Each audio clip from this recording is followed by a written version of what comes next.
Well, we're talking to Michael Gardner, my friend and producer extraordinaire, musician extraordinaire.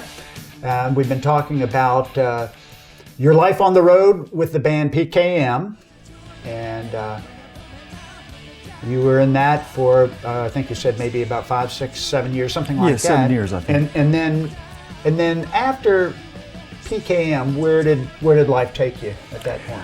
Well, after that, my wife and I had bought a house in Raleigh, and it had a big space down in the basement, and so I was able to kind of from scratch. I mean, I couldn't make the ceiling taller in there, but I was able to make a nice recording studio. Okay. I mean, a really pro studio. And put it down there because, I had young children, and I was just burnt on being on the road. So being on the road for year after year after year, yeah. That's not conducive to a good family life. No, it's good not. Home life for some strange reason. Not. So you build a studio and you wanted, and you had been thinking you liked the idea of being a producer. Well, then I said, number one, I got to make a job for myself, and so if it wasn't music, I was going to be going into something really blind. Okay. And I felt like I could I gave myself a chance to succeed because I was doing what I loved and what I knew. And of course, after you get a studio, you learn a hell of a lot about what you don't know. Yeah. And so I produced bands, for a living, and otherwise, a couple of us that were writers, my brother Philip Gardner, who's a published writer, and Kenny Soul, drummer, and a guy named Robert Kearns, and a guy named Audley Freed. They both have extensive, successful music stories as well. They're both with Sheryl Crow right now. I saw them with Sheryl Crow on TV, and I saw Audley, but I didn't know that Robert Kearns was also playing for Sheryl Crow. Yeah. Okay. Audley also played. I mean, he came around at a good time. The band that he was in, Cry of Love, had disbanded, and he got a gig with the Black Crowes back when they were doing the Zeppelin stuff. Okay. Right. Yeah. But he said, of course, Audley's a very intense guy, so he went through those albums and he learned everybody's parts. Yeah. Guitar parts, bass parts, everything. Yeah, he did. Right. And he said when they started rehearsing with Jimmy, he said, "Well, you want me to play this part?" He went, I don't really remember playing that, but that sounds right. Yeah, just do that. But hearing some of his stories was great. So you have this nice studio at your house. Yeah. You're making records, producing records for people, and you've gotten together with some cats, including your brother, and you play selected gigs as Gardeners of Soul. Right. Okay. It was a writers group, really, and the main the main people that were writing were the Gardner boys and Robert. Yeah, you and your brother. And Robert Kearns. Right. And of course, and Kenny Soul. I mean, I couldn't leave him out of that, but because it was a wonderful time of experimenting. And we could bring in a song. We'll go, hey, look, y'all, this should be a Tom Petty song. And so, being experienced musicians, we all kind of get that. Right. Well, this is what I don't want to do. This is what I need to do. Gotcha. And we left plenty of spaces for us to expand, and we weren't a band that had to play, the same song over and over again. And so we wrote songs for, and you'll notice when you listen to it, there's an Elvis Costello song on there. Okay, There's there's a Don Henley song on there. So, you'll recognize these because you're aware of it. Well, and of course with your songwriting past, I know you've written songs for many people. I think even Dolly Parton. So, the point of the matter is, if someone says write a Tom Petty song or write a Elvis Costello or Don Henley, you kind of know what direction to go in. Right. To do that.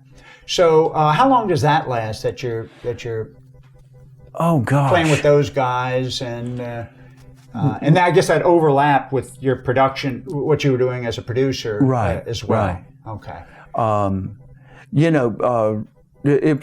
The Gardeners of Soul stuff. It was cool because we would usually do things in bunches of 3. Mm-hmm.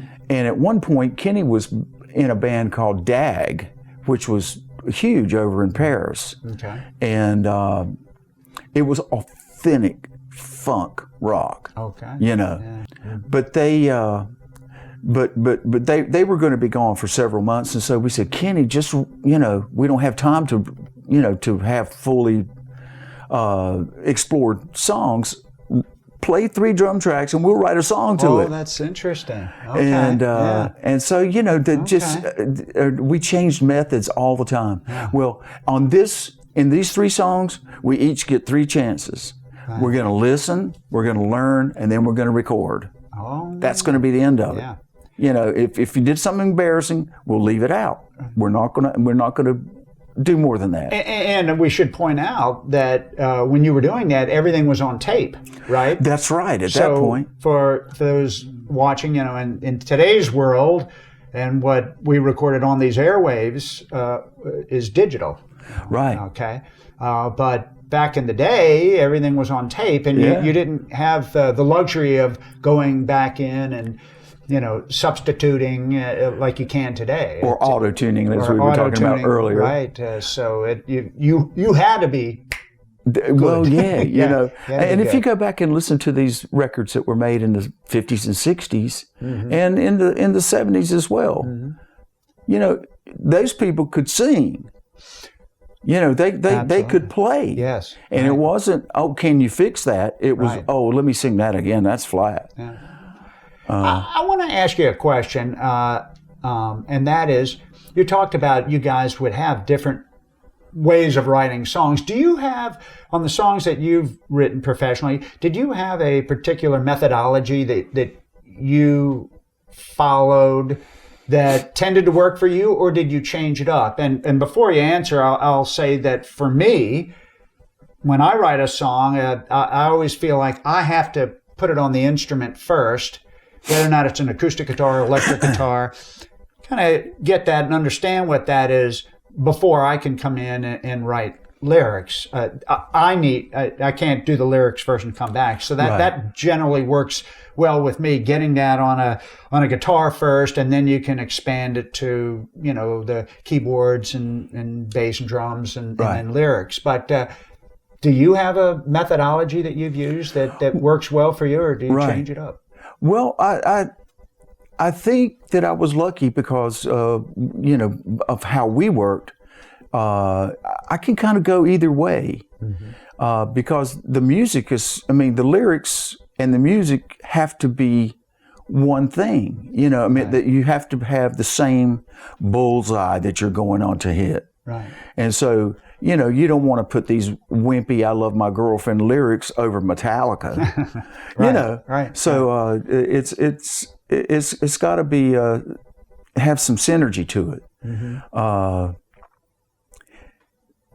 So sometimes the lyrics can come first, but when there's advantages in both. When the lyrics come first, your brain will tell you, what format the guitar should be in, mm-hmm. because if it's not, you don't want to sing "God Bless America" over, AC/DC. Right. So there was a real natural learning mm-hmm. curve, and my brother being such a prolific lyricist, mm-hmm. One of the cool things when I was living in California was we would trade tapes. I would make a tape of the music and send it to him, and next thing, 4 or 5 days later, I get a brand new song back. That I hadn't anticipated his melody or lyrics, but I don't know. It's a brother thing, I guess. Yeah. Well, I feel like I got a brotherhood with you, because I'll tell you what, working with you was just so easy. And I guess one thing that I try to think about, you always read, one of the great roles of the producer is try to get the best out of a musician. And I know there are different ways of doing it, but the way that you worked with me is that you made me and everybody else that was playing, with us feel very comfortable.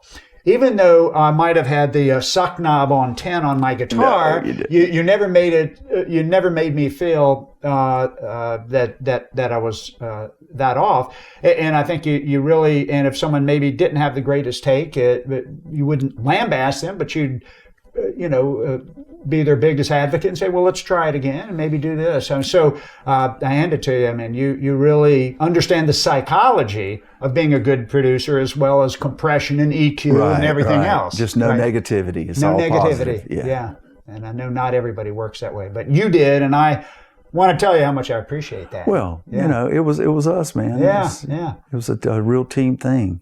Well, when we recorded Sunset Provisions and Majors and Minors, we did them in Myrtle Beach, South Carolina, at David Atwater's studios, the Sound Hole. How did you get to Myrtle Beach then? Well, let me put it like this. Why does any single man move anywhere? A woman. Okay. I mean, that's the deal. No, I met my wife Jill. She still had some children at home. I didn't. Yeah. And they were all on their way out. Yeah. So it wasn't. I didn't really come in and try to be, a 16-year-old's dad. Right. That just ain't gonna get it. No. But I have a wonderful relationship with all my children. And I was telling these guys earlier, we have 9 grandchildren now. Wow. And one on the way. But we're not getting any older. That's the main thing. That's right, man. We're just on pause right now. Is that gray hair? Is this a gray beard? Well, anyway, I'm so glad that you made it here, and and thanks so much for these stories. It's been, I really enjoy it. Well, same Thanks, here. Mike. Thank you. Yeah.